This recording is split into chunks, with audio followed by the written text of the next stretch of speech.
Ladies and gentlemen, what's going on? Once again, I'm Ned from Tech, but otherwise known as your friendly neighborhood basement dweller. Don't worry, ma'am, I am from the internet.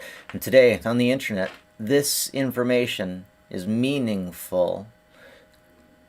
We have this individual, Mr. Ross Ulbricht.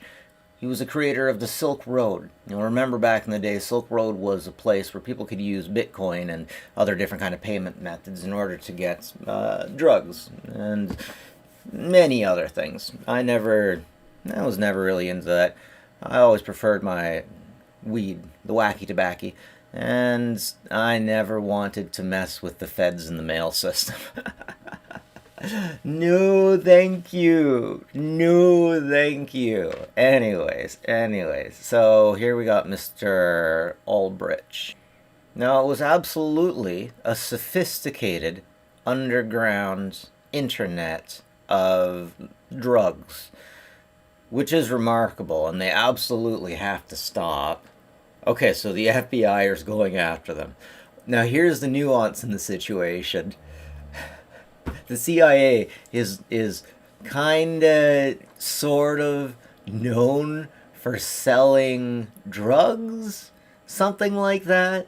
There's how does it go? Particularly, I've heard people in the CIA say that there is nothing in the CIA to especially when dealing with overseas missions, that says that they have to do anything with opium, cocaine, anything like that. They're just out there to deal with terrorists, but not necessarily drug issues. And the more time goes on, the more we see that. Back in the 80s, it was a very conspiracy theorist thing to say that the CIA had their fingers within drugs. But these days, we kind of take it as a given. You know what? I'm going to ask AI. Okay, so once again, as time goes on, yeah, the Iran-Contra affair, that was definitely something. Oliver North took over responsibility for that, and now he's on Fox News, though he was a general. He fell on his sword so that Reagan and somebody else wouldn't get nailed because they stepped around the sissy Congress. The Southeast Asia, Afghanistan. So man, the nuance in that is just devastating. So the FBI and the CIA don't like each other, and they fight all the time. I'm not sure about the CIA, but from what I understand, the FBI is a lot of really good people, and every now and then they take on really bad people and try to give them a good life. Sometimes it doesn't work out.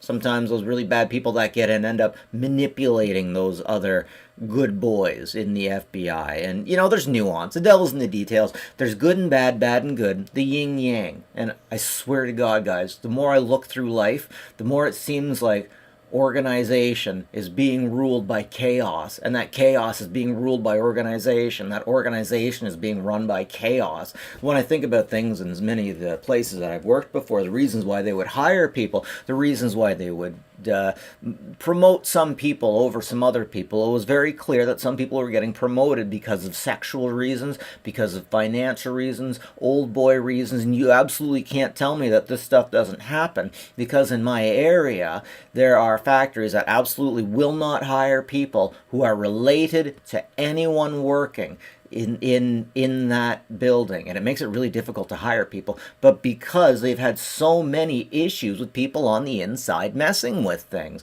and if you have that problem when it comes to factories, you know damn well we're going to have that problem at the top of the top. It's corruption. It's government corruption.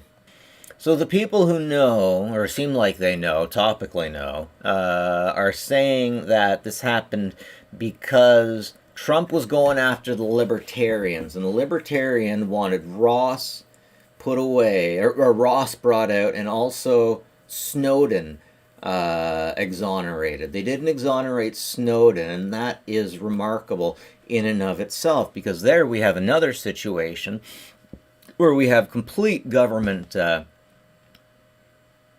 I'm not touching that. I'm sorry, that one just breaks my heart. I will say this, there was a time when I was the only one who thought that anyone was looking over that camera and everyone thought I was crazy. I was fine with it. I was like, I don't do anything. I'm worried about it. You want to watch me? Like, fine. I'm not worried about it. But the fact that they could do that without getting any of that stuff, without getting the documentation, just like that. How is that not taking away my autonomy? You know, to all those guys that use that BS conversation. And if we don't objectively do something about that, the way Snowden did, then are we not horrible people? I gotta say, though, I really don't think Snowden. I don't think Snowden was as good as everyone acts like he is. Everyone's like, oh, he was just poor and depressed and put down. But, you know, maybe, but I seem to remember him being a dink to begin with because of some other reason. You know what? Forget I said that. I'm not seeing the information. I might be thinking about another gentleman.